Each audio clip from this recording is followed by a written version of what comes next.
মৰমৰ ছাত্ৰ ছাত্ৰীসকল, আজি মই তোমালোকৰ আগত HSLC কম্পাৰ্টমেণ্টেল এক্সামিনেশ্যন 2022 এছামিজ MIL-ৰ কুৱেশ্যন পেপাৰখন সম্পূৰ্ণ সলিউশ্যন কৰি দিবলৈ ওলাইছোঁ। আজি মই তোমালোকৰ আগত এই কুৱেশ্যন পেপাৰৰ পদ্য গদ্য আৰু প্ৰাচীন সাহিত্য বা লাষ্টৰ সেই প্ৰাচীন সাহিত্যৰ পাঠখিনি আৰু লগতে কিছুমান গ্ৰামাৰ তোমালোকৰ আগত সলিউশ্যন কৰি দিম। গতিকে এই ভিডিঅ'টো স্কিপ নকৰি প্ৰথমৰ পৰা শেষলৈ চাবা। আৰু যিসকল মৰমৰ ছাত্ৰ ছাত্ৰীয়ে HSLC কম্পাৰ্টমেণ্টেল এক্সামিনেশ্যন দিলা, তোমালোকে এই ভিডিঅ'ৰ এনচাৰৰ লগত তোমালোকে পৰীক্ষাত লিখা এনচাৰ ৰিজাই চাব পাৰা। আৰু যিসকল মৰমৰ ছাত্ৰ ছাত্ৰী অহা 2023ত HSLC এক্সামিনেশ্যন দিবা, তোমালোকে এই কুৱেশ্যন পেপাৰখনক মডেল কুৱেশ্যন হিচাপে ইউজ কৰিব পাৰা। গতিকে বলাচোন আমি আজিৰ ভিডিঅ'টো আৰম্ভ কৰোঁ। গ্ৰুপ এ 1 নম্বৰ প্ৰশ্ন, অতি চমু উত্তৰ লিখা। ক, growth of the Assamese language সমালোচনাত্মক গ্ৰন্থখন কোনে ৰচনা কৰিছিল? উত্তৰ হ'ব শ্ৰীযুত ডিম্বেশ্বৰ নেওগ। উচ্চাংগ সংগীত মানে কি? উচ্চাংগ সংগীত মানে শাস্ত্ৰীয় সংগীত। এতিয়া মই তোমালোকৰ আগত এই কুৱেশ্যন দুটাৰ আনচাৰ দেখাই দিছোঁ। হৈছে কুৱেশ্যনৰ আনচাৰ দুটা ডিম্বেশ্বৰ নেওগ আৰু শাস্ত্ৰীয় সংগীত। 2 নম্বৰ চমু উত্তৰ লিখা। ক, ছাত্ৰসকলে কাৰ্যকৰী শিক্ষা কৰ পৰা কিদৰে লাভ কৰিব পাৰে? আনচাৰ, ছাত্ৰসকলে কাৰ্যকৰী শিক্ষা গাঁও অঞ্চলৰ পৰা পায়। বৰ্তমান 21 শতিকাতো আমাৰ দেশৰ গাঁওসমূহত অজ্ঞানতাই ৰাজত্ব কৰি আছে। কুসংস্কাৰ অন্ধবিশ্বাসে সকলো দিশ অন্ধকাৰাচ্ছন্ন কৰি দেশৰ প্ৰগতি আৰু উন্নতিৰ পথত হেংগাৰ ৰূপে থিয় দি আছে। এই বাধাসমূহ দূৰ কৰিবলৈ ছাত্ৰসকলে নিজৰ কাৰ্যকৰী শিক্ষাৰ ঠাই স্বৰূপে গাঁওসমূহে বাছি লৈ গাঁওবাসীক অজ্ঞানতা, অন্ধবিশ্বাস, কুসংস্কাৰ আদিৰ পৰা মুক্ত কৰাৰ ক্ষেত্ৰত কাম কৰি অভিজ্ঞতা লাভৰ দ্বাৰাহে কাৰ্যকৰী শিক্ষাৰ জ্ঞান অৰ্জন কৰিব পাৰে। 6 নম্বৰ সুকুমাৰ কলা কাক বোলে? সুকুমাৰ কলা কাক বোলে? এইখিনিতে মই তোমালোকক জনাই থওঁ যে অহাকালি অৰ্থাৎ 27 জুলাই তাৰিখে অনুষ্ঠিত হ'বলগীয়া জেনেৰেল মেথমেটিক্সৰ কুৱেশ্যন পেপাৰখনৰো আনচাৰ পৰীক্ষা শেষ হোৱাৰ লগে লগে মই তোমালোকৰ আগত আপলোড কৰিম। গতিকে তোমালোকে সেই জেনেৰেল মেথমেটিক্সৰ কুৱেশ্যন পেপাৰখনৰ সলিউশ্যন তোমালোকে ৰিজাই চাব পাৰা। এতিয়া 6 নম্বৰৰ আনচাৰলৈ আহা। সংগীত, কবিতা, চিত্ৰবিদ্যা, স্থপত্য আৰু ভাস্কৰ্য এই 5 বিধক সুকুমাৰ কলা বোলে। তাৰমানে সংগীত, কবিতা, চিত্ৰবিদ্যা, স্থপত্য আৰু ভাস্কৰ্য এই 5 বিধক কি বোলে? সুকুমাৰ কলা বোলে। 3 নম্বৰ অজন্তাৰ গুহাৰ শিল্পকলা এটি বিৱৰণ দিয়া। 3 নম্বৰ, তোমালোকে অজন্তা গুহাৰ শিল্পকলাৰ বিষয়ে এইখিনি যদি লিখিছা, এনেকৈ যদি লিখিছা, অলপ হেৰফেৰ হ'লেও তোমালোকে এইখিনি কি পাবা?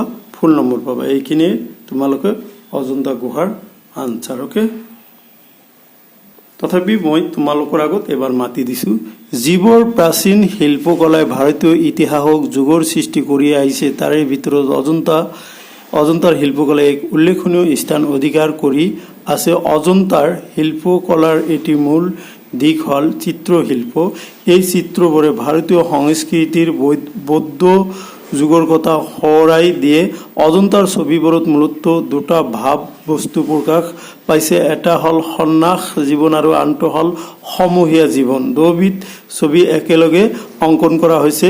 দ্বিতীয় পৰ্যায়ৰ ছবিবোৰ জীৱন আনন্দৰ উৎস উৎসাহময় চিত্ৰ এইবোৰত শক্তি খ্যাতি প্ৰেম আৰু যৌৱন প্ৰতিফলিত হৈ উঠিছে আনহাতে প্ৰথম পৰ্যায়ত দয়া ধ্যান আৰু মৌনতা প্ৰতিফলিত হৈছে ভাৱ বস্তুৰ ফালৰ পৰা দ্বৈবিধ্যতে দুখন সুকীয়া জগত প্ৰতিফলিত হৈছে যদিও এই জগত দুখন পৃথকভাৱে অংকিত হোৱা নাই জীৱনৰ অসামঞ্জস্যক একেলগে গ্ৰহণ কৰিব পৰা শক্তি এই ছবিবোৰত আছে দ্বৈবিক ছবিতে পুৰুষ মহিলা শিশুক বিভিন্ন ভংগীমাত একে ঠাইতে অংকন কৰা হৈছে ইয়াত শিল্প জগত আৰু বাস্তৱ জীৱনৰ এক সুন্দৰ সমন্বয় স্থাপন হৈছে এইটোৱে হল অজন্তা চিত্ৰশিল্পৰ গৌৰৱ এতিয়া 4 নম্বৰ প্ৰশ্নলৈ আহা তলত দিয়া যিকোনো এটা প্ৰশ্নৰ উত্তৰ লিখা 4 নম্বৰ এই 4 নম্বৰৰ প্ৰশ্নৰ উত্তৰ মই তোমালোকক পিছৰ ভিডিঅ'ত আলোচনা কৰিম এতিয়া 5 নম্বৰ প্ৰশ্নলৈ আহা অতি চমু উত্তৰ লিখা কোহলিয়ে প্ৰথমে কালৈ ইমেইল কৰিছিল উত্তৰ কোহলিয়ে প্ৰথমতে মস্কোলৈ পঢ়িবলৈ যোৱা তাইৰ বান্ধৱী শ্বেৰনলৈ ইমেইল কৰিছিল খ নম্বৰ ইণ্টাৰনেটত সঘনাই ব্যৱহৃত হৈ থকা www কি জানিবলৈ কোহলিয়ে ক'ত সন্ধান কৰিছিল ইণ্টাৰনেটত হ'ব এতিয়া 6 নম্বৰ প্ৰশ্নলৈ আহা চমু উত্তৰ লিখা ইণ্টাৰনেট বুলিলে কি বুজা আনসাৰ ইণ্টাৰনেট হৈছে কম্পিউটাৰ নেটৱৰ্কৰ বিশ্বব্যাপী ব্যৱস্থা হাজাৰ হাজাৰ বিভিন্ন প্ৰকাৰৰ আৰু আকাৰৰ নেটৱৰ্কৰ সমষ্টি হৈছে ইণ্টাৰনেট 7 নম্বৰ প্ৰশ্ন চমু উত্তৰ লিখা ভাইৰাছে কম্পিউটাৰ এটাৰ কেনেদৰে বিজুতি ঘটাব পাৰে আনসাৰ ভাইৰাছ হৈছে কম্পিউটাৰ প্ৰগ্ৰাম যাক সৃষ্টি কৰা হয় ধ্বংসৰ উদ্দেশ্যেৰে কম্পিউটাৰৰ ক্ষেত্ৰত ই প্ৰযোজ্য কোনো কম্পিউটাৰত থকা সুস্থ প্ৰগ্ৰাম বা ফাইলৰ লগত ভাইৰাছ সংযুক্ত কৰি সেই সুস্থ প্ৰগ্ৰামবোৰত বিজুতি ঘটাব পাৰি এনে কাম মূল ব্যৱহাৰকাৰীৰ অজ্ঞাতে কৰা হয় ভাইৰাছৰ সম্পূৰ্ণ ৰূপ হৈছে vital information resources under chase question number খ 8ৰ ক আৰু খ এইখিনি যিটো লং কোশ্চিন আজি যিটো মোৰ সময় অলপ কম গতিকে মই এইখিনি পিছত তোমালোকৰ আগত ভিডিঅ' আকাৰে আলোচনা কৰিবলৈ যত্ন কৰিম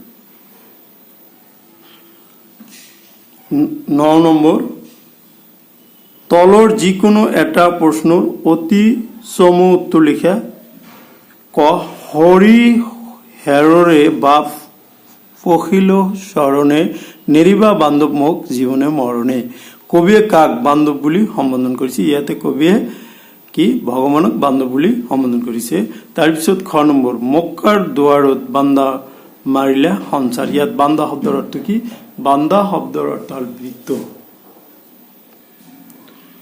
10 নম্বৰ তলৰ যিকোনো এটা প্ৰশ্নৰ উত্তৰ দিয়া মাধৱদেৱৰ ৰচিত ঝুমৰা কেইখনৰ নাম লিখা মাধৱদেৱে ৰচিত ঝুমৰা কেইখনৰ নাম হ'ল চোৰদৰা পিম্পুৰা গুচোৱা ভূমি লেটুৱা ভঞ্জন বিহাৰ খ নম্বৰ জিকিৰৰ বিষয়ে এটি টোকা লিখা আনসাৰ জিকিৰ সমূহ সাৱলীল অসমীয়া ভাষাত ৰচিত ইছলাম ধৰ্মৰ তত্ত্ব আদৰ্শ আৰু আচাৰ নীতিৰ মৌলিক ভাৱ চিন্তা প্ৰকাশক কিছু সংখ্যক ভক্তিমূলক গীত অসমীয়া থলুৱা ভাষাৰ লগতে আৰবী পাৰ্চী মূলৰ শব্দ জিকিৰত অন্তৰ্ভুক্ত হৈছে আজান পীৰে এই জিকিৰসমূহ ৰচনা কৰিছিল বুলি জনা যায় জিকিৰ শব্দটো আৰবী জিকৰ শব্দৰ অসমীয়া ৰূপ ইয়াৰ অৰ্থ হ'ল ঘনে ঘনে উচ্চাৰণ কৰা আল্লাহৰ নাম বাৰম্বাৰ উচ্চাৰণ কৰি উপাসনা আত্মনিয়োগ কৰাটোই ইছলাম ধৰ্মৰ এক পৰিচালিত নীতি চ' তোমালোকে অকণমান আৰু লগাই দিবা। জীৱৰ গীতত সগুণে পৰম কৰুণাময় আল্লাহৰ প্ৰতি আনুগত্য প্ৰকাশ কৰি তেওঁক উপাসনা কৰাৰ বিধানসমূহৰ লগতে ইছলাম ধৰ্মৰ মৌলিক নীতিসমূহ প্ৰকাশ কৰা হৈছে, তাকে জিকিৰ বলে। প্ৰশ্ন 11 আৰু 12 মই তোমালোক যিহেতু দীঘল প্ৰশ্ন মই পিছত আলোচনা কৰিম। 13 সৈয়দ আব্দুল মালিকে কোনখন উপন্যাসৰ বাবে সাহিত্য একাডেমী বঁটা লাভ কৰিছিল? অঘৰী আত্মাৰ কাহিনী। সৈয়দ আব্দুল মালিকে অঘৰী আত্মাৰ কাহিনীৰ উপন্যাসখনৰ কাৰণে কি পাইছিল? সাহিত্য একাডেমিক বঁটা পাইছিল। তাৰপিছত 14 নম্বৰ প্ৰশ্নটো মই পিছত আলোচনা কৰিবলৈ যত্ন কৰিম। 15 নম্বৰৰ পিছত আলোচনা কৰিম। আৰু এই খণ্ডৰ ব্যাকৰণ 16 নম্বৰৰ ব্যাকৰণখিনি মই ধুনীয়াকৈ তোমালোকৰ আৰু এটা ভিডিঅ' আকাৰে কৰি দিম। অ'কে। তাৰপিছত মই তোমাৰ ইয়াতে এটা ভাৱ সম্প্ৰসাৰণ আহিছিল, বঢ়িয়া। চোৰ গলে বুদ্ধি, বৰষুণ গলে জাপি। 17ৰ খ গ আৰু 18 নম্বৰৰ ৰচনা, এইখিনি মই তোমালোকৰ আগত পিছত আলোচনা কৰিম। 19 আৰু 20 নম্বৰৰ বৈচিত্ৰ্যময় অসম ৰেপিড ৰিডাৰৰ প্ৰশ্নখিনি মই তোমালোকৰ আগত পিছত আলোচনা কৰিম। অ'কে। চ' এইখিনি আছিলে তোমাৰ ব্যাকৰণ, ৰচনা, গদ্য আৰু পদ্য। এতিয়া তুমি প্ৰাচীন সাহিত্য অৰ্থাৎ গ্ৰুপ বি লৈ যাওঁ। গ্ৰুপ বি খিনি গোটেইখিনি আনচাৰ কৰি দিম। গ্ৰুপ বি 21 নম্বৰ অতি চমু উত্তৰ লিখা। 1 পূৰণ 1 = 2 ক নালন্দা বিশ্ববিদ্যালয়ৰ পুথিভঁৰালটোৰ নাম কি আছিল? সংস্কৃত ভাষাৰ প্ৰথম ব্যাকৰণ প্ৰণেতা কোন আছিল? তোমাৰ নালন্দা বিশ্ববিদ্যালয়ৰ পুথিভঁৰালটোৰ নাম আছিল ৰত্নদধি। মই তোমালোকক বানানটো দেখাই দিছো, অলপ ৰাখিলে অলপ পিছত মই দেখাই দিছো। সংস্কৃত ভাষাৰ প্ৰথমখন ব্যাকৰণ প্ৰণেতা আছিল পাণিনি। হল, ঠিক আছে। 22 নম্বৰ প্ৰশ্নলৈ আহা। চমু উত্তৰ লিখা। ক পুৰুষৰ প্ৰয়োজনীয় চতুৰ্বৰ্গ কি? উত্তৰ পুৰুষৰ প্ৰয়োজনীয় চতুৰ্বৰ্গ হল ধৰ্ম, অৰ্থ, কাম আৰু মোক্ষ। খ বিক্ৰমশিলা বিশ্ববিদ্যালয়ৰ বিষয়টি টোকা লিখা। বিক্ৰমশিলা বা দেৱবিহাৰ বিশ্ববিদ্যালয় খ্ৰীষ্টীয় 8ম শতাব্দীত ধৰ্মপাল ৰজাই ৰাজত্ব কৰে। এই বিশ্ববিদ্যালয়ৰ তলত 6টা উচ্চ বিদ্যালয় আৰু 108 জন অধ্যাপক আছিল। এই বিদ্যালয় 400 বছৰৰ পাছত নষ্ট হয়।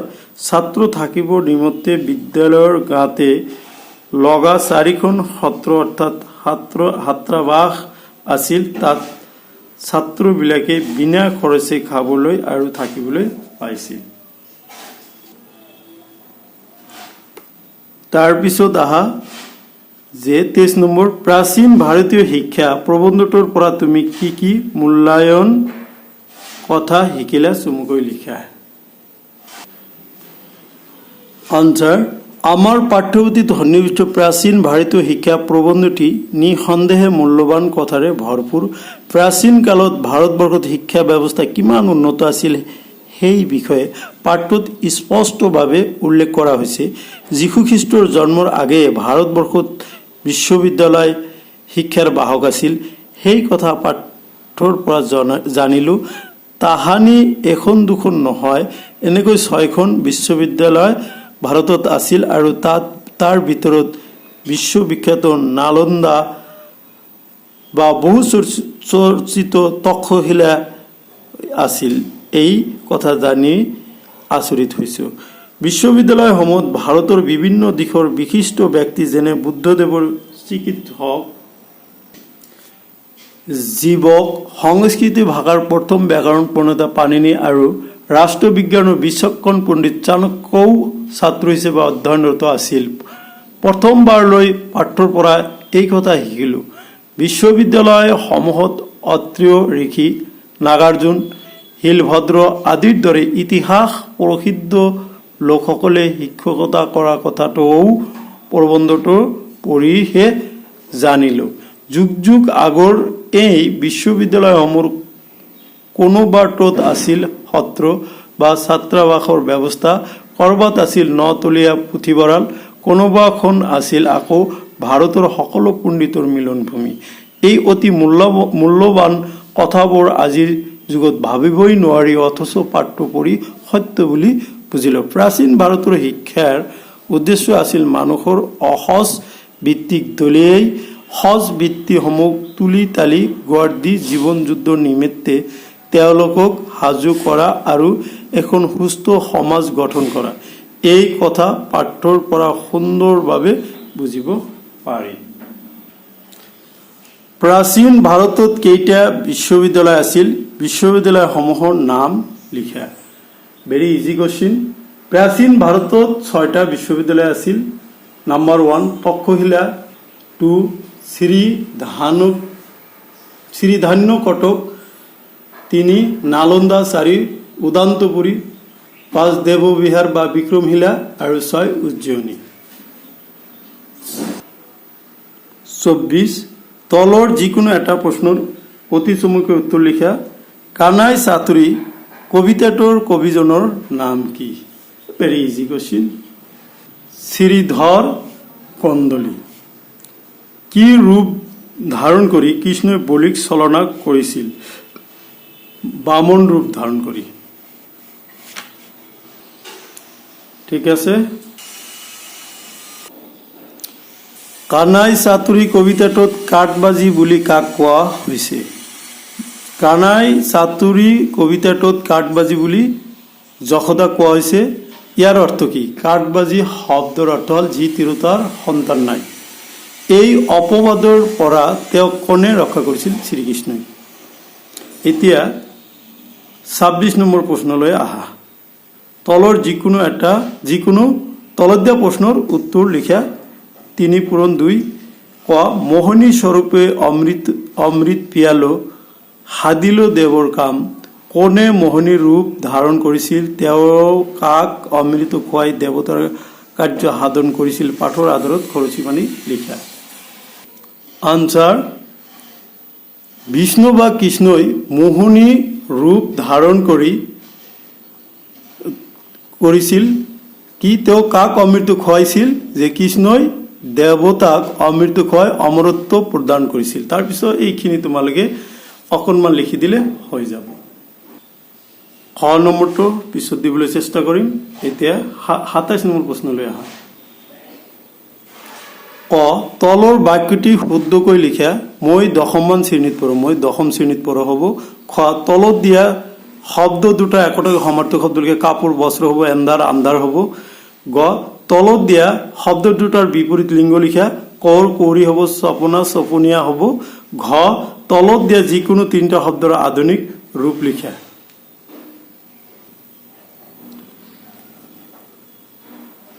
তাচম্বাক তেওঁলোকক চালিবে ছলনা কৰিলোঁ, চপৰ চাৰিপ্ৰহৰ সুতীয়া হৈ। গতিকে মৰমৰ ছাত্ৰ ছাত্ৰীসকল, এইখিনিয়ে আছিলে আজিৰ ভিডিঅ'ৰ বিষয়বস্তু।